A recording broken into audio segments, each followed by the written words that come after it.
जंगल में एक सुरक्षित और छिपा हुआ आश्रय बनाना बहुत जरूरी है और यह भूमिगत आश्रय निश्चित रूप से सुरक्षा का एहसास देता है। इसकी गहराई 2 मीटर है और इसमें 2 लोग आराम से रह सकते हैं। इसके अलावा यह बाहरी वातावरण के साथ एकीकृत है जिससे कोई भी जंगली जानवर इसे नहीं ढूंढ पाएगा।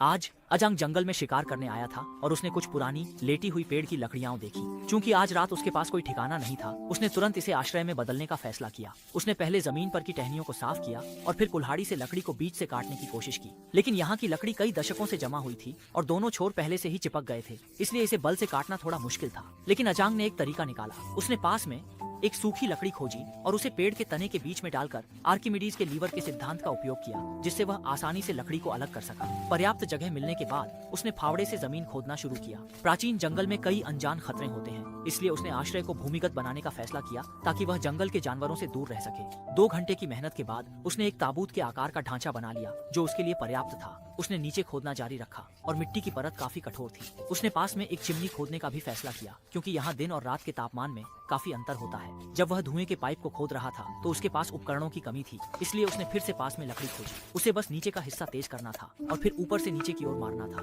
जिससे धुएं का छिद्र आसानी से बन गया। इस तकनीक को देखकर यह स्पष्ट था कि वह इस काम में माहिर है। इसके बाद उसने लकड़ी के टुकड़ों को संभालना जारी रखा। अजांग के लिए ये सड़ते हुए लकड़ी के तने भी उपयोगी हो सकते हैं, जैसे कि उन्हें खोलकर वह उन्हें बिस्तर की तख्तियों और सीढ़ियों के फर्श के लिए इस्तेमाल कर सकता है। और लकड़ी के टुकड़ों के बचे हुए हिस्सों को अजांग ने भी बर्बाद नहीं किया। उन्हें सही आकार में काटने के बाद वह उन्हें आश्रय के पीछे की दीवार के रूप में इस्तेमाल कर सकता है। अंत में उसने पेड़ के तने पर नाखून ठोक दिए और लकड़ी के दोनों छोर पर खांचे बनाए, ताकि लकड़ी के तख्तों को फ्रेम बनाने के बाद ये सुनिश्चित हो सके कि लकड़ी हिल न जाए। फिर अजांग ने एक बड़ी लकड़ी खोजी जिसे वह छत बनाने के लिए इस्तेमाल करना चाहता था, लेकिन इसे ले जाना बहुत मेहनत का काम था। एक लकड़ी को रखने में कई मिनट लगते हैं, लेकिन इस बार उसने बाहर जाते समय एक पुल्ली ले ली थी। उसे बस इसे एक बड़े पेड़ से बांधना था और दूसरी तरफ मूल लकड़ी से जोड़ना था, जिससे उसे आसानी से ले जाने में मदद मिले। दुनिया में कठिनाइयां अनगिनत हैं, लेकिन हर समस्या का समाधान होता है। इस बार अजांग ने बिना ज्यादा मेहनत किए पूरे छत को ढक दिया और लकड़ी के बीच के फासलों को भरने के लिए उसने रंगीन सामग्री का उपयोग किया। इससे न केवल ठंड से बचाव होगा, बल्कि आश्रय की छिपने की क्षमता भी बढ़ेगी। इस समय केवल दरवाजा बनाना बाकी था। उसने जंगल में आधे दिन तक खोजबीन की और 1-1 मीटर 2 सेंटीमीटर व्यास का पुराना पेड़ का तना पाया। ये दरवाजे के लिए एक बेहतरीन सामग्री थी।